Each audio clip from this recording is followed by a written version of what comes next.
जय हिंद। चलिए शुरू करते हैं। पिछले अध्याय में हम लोगों ने पढ़ लिया है कि why we need a constitution. ठीक है, संविधान की हमें ज़रूरत क्यों है।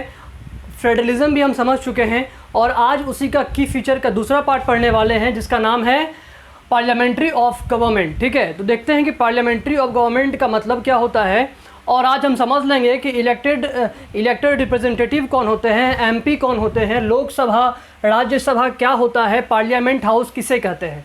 चलिए शुरू करते हैं।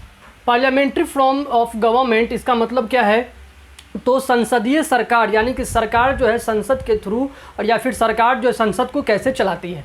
देखिए, संसद में सरकार जो बैठती है, ठीक है, मतलब संसद में जो सरकार के रिप्रेजेंटेटिव बैठते हैं, ठीक है, उन्हें हम एमपी कहते हैं, यानी कि मेंबर ऑफ पार्लियामेंट। ठीक है, पार्लियामेंट जो कि यहाँ पे वो बैठते हैं संसद भवन में। ठीक है, संसद भवन में वो बैठते हैं, तो संसद भवन को हम पार्लियामेंट कहते हैं, तो पार्लियामेंट हाउस। और यहाँ पे जो लोग बैठते हैं उनको हम एमपी कहते हैं, यानी कि एमपी मतलब क्या हो गया, क्या बताएं, कि मेंबर है इस हाउस के। ठीक है, और मेंबर ऑफ पार्लियामेंट यानी कि पार्लियामेंट हाउस के वो क्या है, मेंबर हैं, सदस्य हैं। आप क्या, what do you understand by the heading, heading से आप क्या समझ रहे हैं कि पार्लियामेंट में जो है गवर्नमेंट किस प्रकार से काम करती है, कैसे पार्लियामेंट को चलाती है। A form of a government based on parliament elected representative.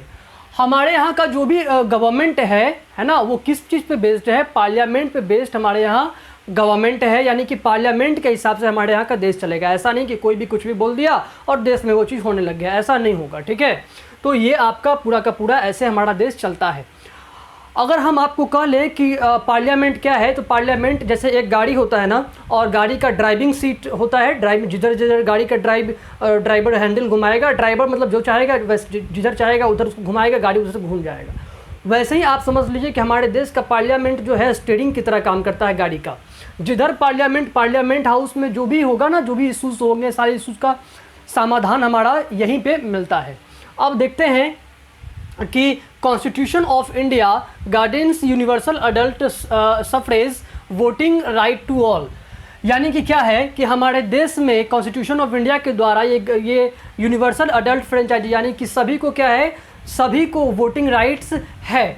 सभी को मतलब क्या, आप बोल रहे होंगे सर हम अभी सर 8 हमको तो वोटिंग राइट है नहीं, तो अभी आप क्लास 8 या 9th में मतलब होंगे यही ना, तो इस समय आपको कैसे मिलेगा। कम से कम वोटिंग राइट मिलने के लिए 18 का होना जरूरी है। 18 प्लस आप हो जाइएगा तो आपको वोटिंग राइट मिल जाएगा, और 25 प्लस अगर आप हो जाते हैं तो आप खुद भी चुनाव लड़ करके अपने कम्युनिटी यानी कि अपने समाज को रिप्रेजेंट कर सकते हैं। फिर आप देखिए संसद भवन का अगर पूरा स्ट्रक्चर आप समझते हैं तो ये संसद भवन आप समझ लीजिए इसको, इधर आपका लोकसभा है, इधर राज्यसभा है, और बीच में क्या है, बीच में आपका सेंट्रल हाउस है। ठीक है, सेंट्रल हाउस। अब ये पूरा स्ट्रक्चर क्या है, लोकसभा क्या है, राज्यसभा क्या है, जब आपको हम पूरा सिर्फ और सिर्फ पार्लियामेंट का चैप्टर पढ़ाएंगे इसके बाद, तो उस समय आपको हम पूरा ये बता देंगे। अभी आप इतना समझिए कि पार्लियामेंट को किस प्रकार से चलाया जाता है।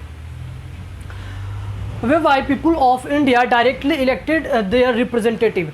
हमारे यहाँ का जो लोग होते हैं वो डायरेक्ट अपने रिप्रेजेंटेटिव को इलेक्ट करते हैं, सीधा डायरेक्ट एकदम। ठीक है, मतलब आप अपने एमपी जो होंगे, आपके जो सांसद वगैरह होंगे वो आपके क्षेत्र के, उनको आप क्या करते हैं, डायरेक्ट रिप्रेजेंट करते हैं, और वो कहाँ जाते हैं, वो जाते हैं हमारे पार्लियामेंट में। और जो भी हमारा इशू है वो कहाँ पे डिस्कस किया जाता है, हमारे इशूज़ को यहाँ पार्लियामेंट में डिस्कस किया जाता है। जो भी हमारा प्रॉब्लम्स होता है उसको यहाँ पे डिस्कस किया जाता है।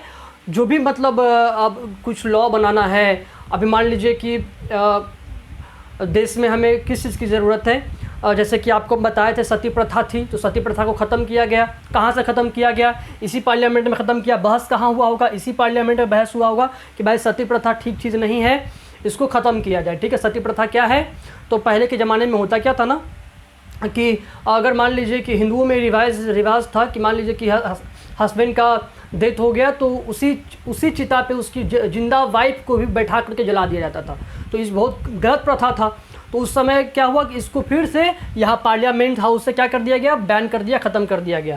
At the same time they can contest in election also. देखिए इलेक्शन ऑल्सो, अगर आप एक तो आपको वोट देने की पूरी आज़ादी, अपना वोट दे सकते हैं, राइट, लेकिन वहीं आपके पास ये भी आज़ादी है कि एट द सेम टाइम आप खुद खुद भी अपने कम्युनिटी यानी कि अपने समाज को रिप्रेजेंट कर सकते हैं। कहाँ? पार्लियामेंट में जा कर के। जो भी हमारे समाज में मुद्दे हैं, जो भी प्रॉब्लम्स हैं हमारे आसपास में, वो जा कर के हम अपने पार्लियामेंट में रख सकते हैं, उस प्रॉब्लम्स को ख़त्म कर सकते हैं। Under parliamentary form of government people elect their representative.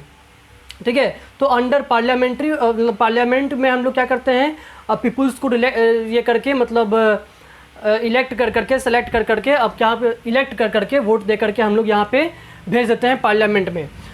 There representative are accountable to people. अब देखिए ऐसा नहीं है, अब ये पीपल को चूँकि हम लोगों ने वोट देकर बनाया है, हम लोगों ने एक वोट का मतलब होता है कि एक इंसान अपना सारा पावर क्या हुआ कि उसको उनको दे दिया, जो उनका रिप्रेजेंटेटिव है, एमपी है, जिनको आप सांसद कहते हैं, दे दिए हम लोग। ठीक है, तो जब उनको दिए हैं तो उनकी कुछ अकाउंटेबिलिटी भी तो बनती है ना। तो अकाउंटेबिलिटी क्या होगी कि अगर मान लीजिए कि हमारे आसपास नाली ख़राब है, रोड ख़राब है, तो हम किससे सवाल पूछेंगे? उन्हीं से पूछेंगे ना कि भाई आपको हमने भेजा था तो आप हमारे लिए क्या काम कर रहे हैं, हमको ख़राब रोड, ख़राब नाली, मतलब कहने का मतलब है कि मतलब आप उनसे सवाल पूछ सकते हैं। क्यों? क्योंकि उनको आपने वोट दिया है। ठीक है, वो आपको रिप्रेजेंट कर रहे हैं, आपको उनको सवाल पूछने की आपको पूरी आज़ादी है। एक देखिए, आपको हम जनरल नॉलेज की बात बता देते हैं। ये जो पार्लियामेंट है ना, ये कब बनना शुरू हुआ था पता है? तो 1921 में पार्लियामेंट हाउस बनना शुरू हुआ था, जो कि बनकर पूरा जो तैयार हो गया था वो 1927 में ये बनकर तैयार हो गया था। यानी कि 1921 में ये बनना चालू हुआ था पार्लियामेंट हाउस अपने भारत का, जब भारत आज़ाद उस समय नहीं था। क्यों? क्योंकि भारत 1947 में आज़ाद हुआ है ना, 1947। और ये बन कब रहा है? तो 1921। और बनकर तैयार कब हुआ? 1927। एक आपको और जनरल नॉलेज की बात बता देते हैं कि हमारे देश का संविधान जो बनाया गया था वो कब बनाया गया था तो और कहाँ बनाया गया था। हमारे देश का संविधान जो है इसी सेंट्रल हॉल में ही बनाया गया था। आई होप कि आप समझ गए होंगे कि पार्लियामेंट्री फ्रॉम हाउस यानी कि सरकार जो है पार्लियामेंट को कैसे चलाती है, और या फिर पार्लियामेंट कैसे चलती है। आप यह भी समझ चुके होंगे कि रिप्रेजेंटेटिव कैसे इलेक्ट करके यहाँ पे जाते हैं। ज़्यादा डिटेल में जब आपको उस समय पढ़ाएंगे, जब आपको हम पार्लियामेंट हाउस एकदम डेडिकेटेड चैप्टर पढ़ा रहे होंगे, उस समय आपको हम पढ़ा देंगे। आगे जाके इसमें आपको बहुत कुछ सीखना है। एक चीज़ समझ लीजिएगा कि वोटिंग राइट जो है ना, वोटिंग राइट जो है और सबके पास होता है। वोटिंग राइट्स ऐसा नहीं है कि कोई गोरा है तो उसको वोटिंग राइट मिला, कोई कलर वोटिंग राइट नहीं मिलेगा। वोटिंग राइट क्या है? सबके पास है, चाहे कोई हिंदू, मुस्लिम, सिख, ईसाई, किसी धर्म का हो, किसी जाति का हो, वोटिंग राइट सबके पास है। सभी लोग अपना मतदान कर सकते हैं, वोटिंग का अधिकार सबके पास है। ठीक है, वोटिंग 18+ होना चाहिए, किसी भी जाति, किसी भी धर्म, सिर्फ वो भारत का नागरिक, किसी भी देश का नागरिक होना चाहिए, और वहाँ पे डेमोक्रेसी होना चाहिए, वहाँ पे उनको वोटिंग राइट का पूरा अधिकार है।